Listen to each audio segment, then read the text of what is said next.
Before any sound ever existed in this world, there was only silence. Not the peaceful kind you hear at night, but a deep, eerie emptiness from a universe that hadn't even existed yet. Think about it. If you were there, what would you hear? Nothing at all. Until a whisper broke through, soft but powerful enough to tear open the endless darkness. Before any sound ever existed in this world, there was only silence. Not the peaceful kind you hear at night, but a deep, eerie emptiness from a universe that hadn't even existed yet. Think about it. If you were there, what would you hear? Nothing at all. Until a whisper broke through, soft but powerful enough to tear open the endless darkness. Before any sound ever existed in this world, there was only silence. Not the peaceful kind you hear at night, but a deep, eerie emptiness from a universe that hadn't even existed yet. Think about it. If you were there, what would you hear? Nothing at all. Until a whisper broke through, soft but powerful enough to tear open the endless darkness. Before any sound ever existed in this world, there was only silence. Not the peaceful kind you hear at night, but a deep, eerie emptiness from a universe that hadn't even existed yet. Think about it. If you were there, what would you hear? Nothing at all. Until a whisper broke through, soft but powerful enough to tear open the endless darkness. Before any sound ever existed in this world, there was only silence. Not the peaceful kind you hear at night, but a deep, eerie emptiness from a universe that hadn't even existed yet. Think about it. If you were there, what would you hear? Nothing at all. Until a whisper broke through, soft but powerful enough to tear open the endless darkness. Before any sound ever existed in this world, there was only silence. Not the peaceful kind you hear at night, but a deep, eerie emptiness from a universe that hadn't even existed yet. Think about it. If you were there, what would you hear? Nothing at all. Until a whisper broke through, soft but powerful enough to tear open the endless darkness. Before any sound ever existed in this world, there was only silence. Not the peaceful kind you hear at night, but a deep, eerie emptiness from a universe that hadn't even existed yet. Think about it. If you were there, what would you hear? Nothing at all. Until a whisper broke through, soft but powerful enough to tear open the endless darkness. Before any sound ever existed in this world, there was only silence. Not the peaceful kind you hear at night, but a deep, eerie emptiness from a universe that hadn't even existed yet. Think about it. If you were there, what would you hear? Nothing at all. Until a whisper broke through, soft but powerful enough to tear open the endless darkness. Before any sound ever existed in this world, there was only silence. Not the peaceful kind you hear at night, but a deep, eerie emptiness from a universe that hadn't even existed yet. Think about it. If you were there, what would you hear? Nothing at all. Until a whisper broke through, soft but powerful enough to tear open the endless darkness. Before any sound ever existed in this world, there was only silence. Not the peaceful kind you hear at night, but a deep, eerie emptiness from a universe that hadn't even existed yet. Think about it. If you were there, what would you hear? Nothing at all. Until a whisper broke through, soft but powerful enough to tear open the endless darkness. Before any sound ever existed in this world, there was only silence. Not the peaceful kind you hear at night, but a deep, eerie emptiness from a universe that hadn't even existed yet. Think about it. If you were there, what would you hear? Nothing at all. Until a whisper broke through, soft but powerful enough to tear open the endless darkness. A lot of people, when they open the Bible, expect dry rules or long, boring genealogies. But they're wrong. This isn't a textbook. It's not a religious constitution. And it's definitely not a harsh rulebook meant to judge you. It's an explosion of creativity. A lot of people, when they open the Bible, expect dry rules or long, boring genealogies. But they're wrong. This isn't a textbook. It's not a religious constitution. And it's definitely not a harsh rulebook meant to judge you. It's an explosion of creativity. A lot of people, when they open the Bible, expect dry rules or long, boring genealogies. But they're wrong. This isn't a textbook. It's not a religious constitution. And it's definitely not a harsh rulebook meant to judge you. It's an explosion of creativity. A lot of people, when they open the Bible, expect dry rules or long, boring genealogies. But they're wrong. This isn't a textbook. It's not a religious constitution. And it's definitely not a harsh rulebook meant to judge you. It's an explosion of creativity. A lot of people, when they open the Bible, expect dry rules or long, boring genealogies. But they're wrong. This isn't a textbook. It's not a religious constitution. And it's definitely not a harsh rulebook meant to judge you. It's an explosion of creativity. A lot of people, when they open the Bible, expect dry rules or long, boring genealogies. But they're wrong. This isn't a textbook. It's not a religious constitution. And it's definitely not a harsh rulebook meant to judge you. It's an explosion of creativity. A lot of people, when they open the Bible, expect dry rules or long, boring genealogies. But they're wrong. This isn't a textbook. It's not a religious constitution. And it's definitely not a harsh rulebook meant to judge you. It's an explosion of creativity. A lot of people, when they open the Bible, expect dry rules or long, boring genealogies. But they're wrong. This isn't a textbook. It's not a religious constitution. And it's definitely not a harsh rulebook meant to judge you. It's an explosion of creativity. A lot of people, when they open the Bible, expect dry rules or long, boring genealogies. But they're wrong. This isn't a textbook. It's not a religious constitution. And it's definitely not a harsh rulebook meant to judge you. It's an explosion of creativity. A lot of people, when they open the Bible, expect dry rules or long, boring genealogies. But they're wrong. This isn't a textbook. It's not a religious constitution. And it's definitely not a harsh rulebook meant to judge you. It's an explosion of creativity. A lot of people, when they open the Bible, expect dry rules or long, boring genealogies. But they're wrong. This isn't a textbook. It's not a religious constitution. And it's definitely not a harsh rulebook meant to judge you. It's an explosion of creativity.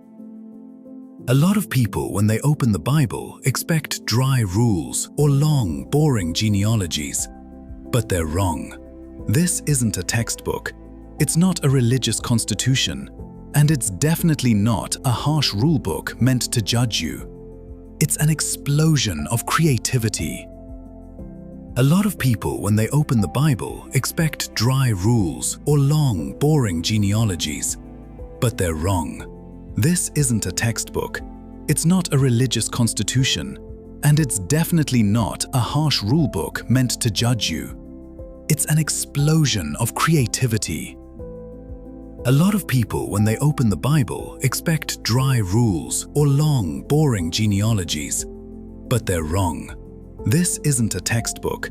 It's not a religious constitution. And it's definitely not a harsh rulebook meant to judge you. It's an explosion of creativity. A lot of people, when they open the Bible, expect dry rules or long, boring genealogies. But they're wrong. This isn't a textbook. It's not a religious constitution.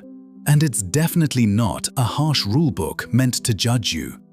It's In the opening chapter of Genesis, we see a creator who isn't just building a machine. He's painting a masterpiece. This isn't abstract theory, it's intentional design, turning chaos into perfect order.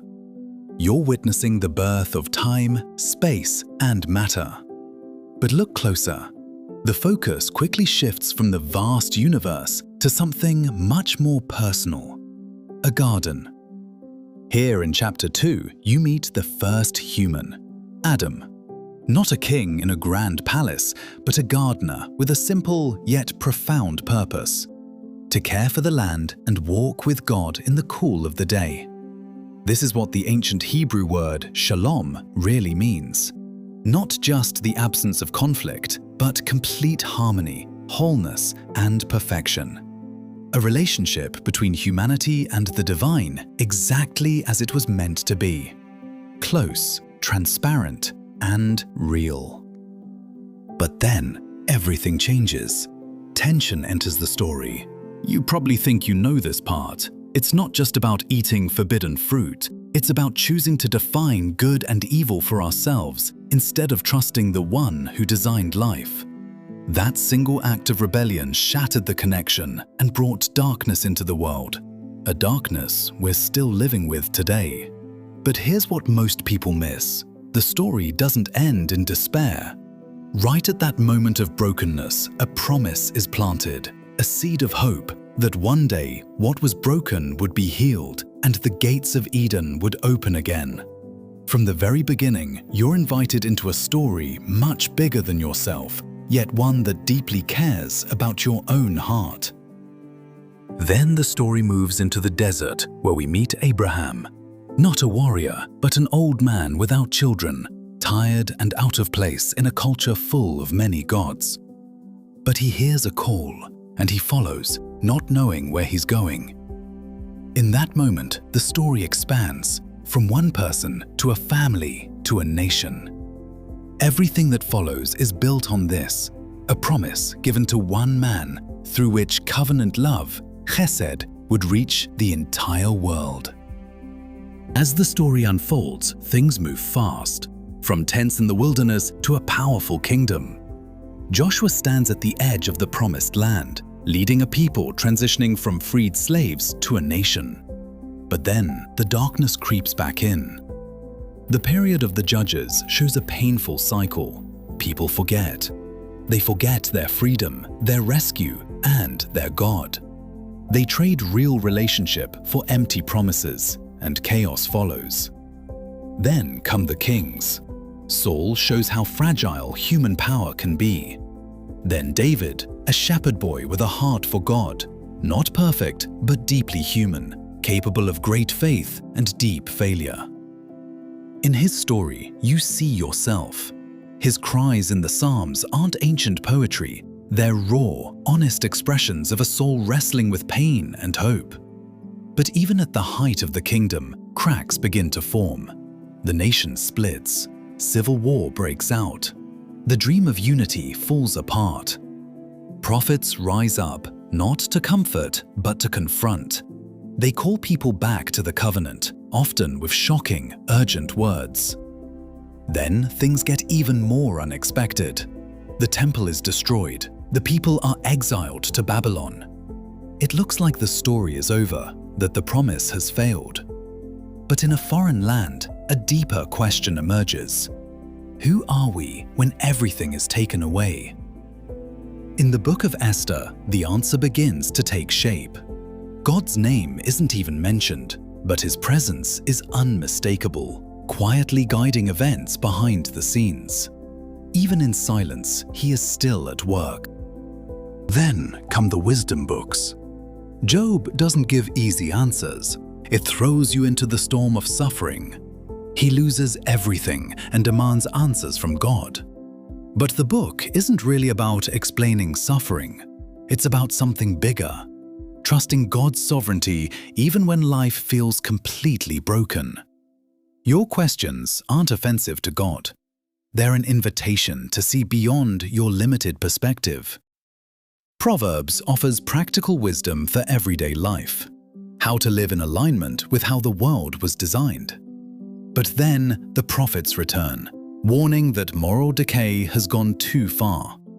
They don't just expose the problem, they point to hope. A day when hearts of stone will become hearts of flesh. A shepherd who will seek the lost. A light in the darkness. After 400 years of silence, everything changes. Not with fire from heaven or loud trumpets, but in a quiet, humble place. A manger, a young mother, a newborn baby, and the turning point of human history. In the Gospels, you meet Jesus, not just a teacher, but the Word made flesh. Matthew shows him as king, Mark as a servant, Luke as a compassionate healer, John as the source of life itself. You walk with him through dusty roads. You see him touch the untouchable, challenge religious elites, and love the forgotten. Then it all leads to a hill outside Jerusalem, the cross. Many see failure there, but it's actually the moment everything is paid in full. The gap between humanity and God is bridged forever. And the story doesn't end at the tomb. The resurrection is the ultimate answer to everything broken since the garden. In Acts, fearful disciples become bold witnesses. A small group turns into a movement that shakes the Roman Empire. The letters that follow aren't written from comfort, but from prisons and suffering. They offer real hope for real struggles. And finally, Revelation. Not a puzzle about the end times, but a vision of restoration. The lost garden becomes a radiant city. No more pain, no more tears, no more death. God and humanity together again.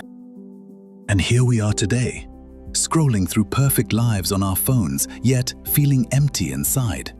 Searching for belonging, for peace, for shalom in a chaotic world.